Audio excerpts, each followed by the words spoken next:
Assalamualaikum warahmatullahi wabarakatuh. Salam dan bahagia Bapak Ibu Guru Penggerak. Saya Hanisa, calon guru penggerak angkatan 9 dari Kabupaten Karimun, SD Negeri 002 Durai, tepatnya di Sanglar. Saya akan memaparkan kesimpulan dan refleksi pemikiran Ki Hajar Dewantara pada modul 1.1 koneksi antar materi. Pendidikan dan pengajaran tidaklah sama. Pengajaran adalah bagian dari pendidikan. Menurut Ki Hajar Dewantara, pengajaran adalah proses pendidikan dalam memberi ilmu untuk kecakapan hidup anak secara lahir dan batin.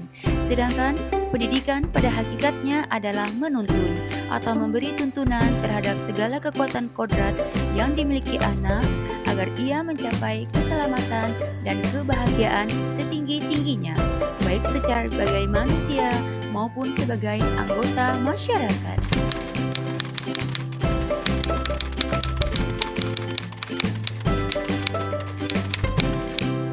Sebelum mempelajari modul 1.1 tentang pemikiran Ki Hajar Dewantara, pembelajaran yang saya lakukan sebatas transfer materi pelajaran saja. Saya menganggap ketuntasan dalam penyampaian materi lebih penting daripada memahami karakteristik murid. Biasanya, saya hanya melihat nilai murid hanya dari aspek kognitif saja. Misalnya saat mereka mengerjakan soal berupa tugas atau ulangan harian. Jika nilai murid sudah mencapai KKM, dinyatakan pembelajaran sudah berhasil. Selain itu, saya juga beranggapan bahwa murid hanya sebagai objek pembelajaran, sehingga pembelajaran berpusat pada guru atau menggunakan metode ceramah, yaitu teacher center. Sebelumnya, saya tidak mempedulikan apakah murid sudah benar-benar paham dari apa yang saya ajarkan atau tidak, karena fokus utama saya ke ketercapaian materi. Mengingat materi yang saya ajarkan cukup padat tiap semesternya, saya pun hanya meminta siswa untuk menghafal materi yang sudah saya ajarkan, tanpa memikirkan bagaimana cara agar materi tersebut dapat dipahami dengan sepenuhnya. Sehingga saya pun sering merasa gagal dan mengeluh jika banyak murid yang tidak tuntas setelah melakukan evaluasi.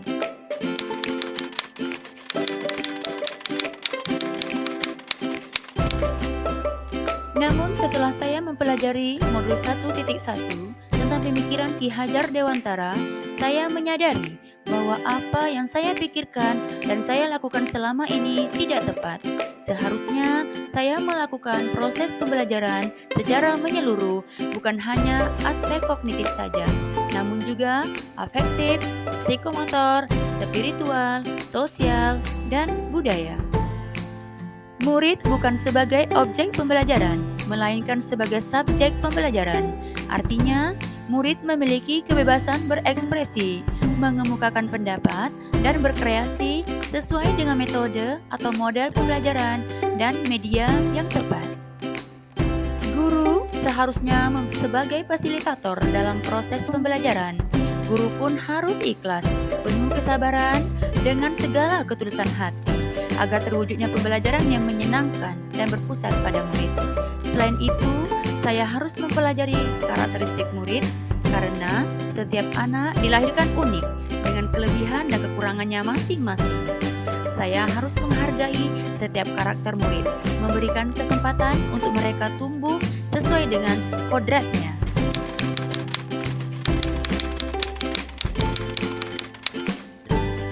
Yang dapat segera saya terapkan pembelajaran di kelas antara lain merancang pembelajaran yang interaktif dan menyenangkan dengan melibatkan murid sebagai metode student center.